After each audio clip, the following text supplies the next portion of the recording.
Kei te kino tonu te pakanga ki roto o Gaza, ahakoa no te rā inanahi noa nei I whakai atu ai te whakakotahitanga o te ao ki tētahi tono kia tūheranga awatea ki reira. Kei te tuku tonu iho ngā taua rererangi o Iharaia I ngā pahū ki Rafah. He whaitua kei te tonga o te whenua. I mate etahi tāngata ko te tokomaha pū ana kāre e mohiotia ana I tēnei wānei. Hoi anō rā, he ai ki ngā kōrero, mai te tīmatanga o te pakanga I te marama o ke topa. Ki tēnei wā tonu nei e toru te kau mā rua mano tāngata kua mate ki roto o Gaza.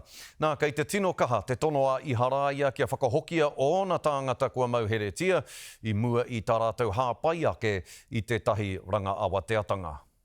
Kāre au te tino whakapono he mana kei roto I taua tōpū. Ai ko whakaai tēnā tōpū a te whakakotahitanga o te ao. Engari, ko tā rātou kia aukatingia te whawhai. E hara ko te whawhai he paku tangata ki te mahi. Kia aukatingia mō nāenei, mō tēnei marama tapu, ara ko rāmatana. Kei te mohi o tātou, he wā tino tapu tēnei I roto I te whakapono o Islam. Hei tā, te kai a te tera o Ngāti Kahungunu a te o tāne huata ko tēnei momo patu I te tangata I roto o Gaza, he rite ki te patunga o tātou mātua tūpuna I ngā wā o mua.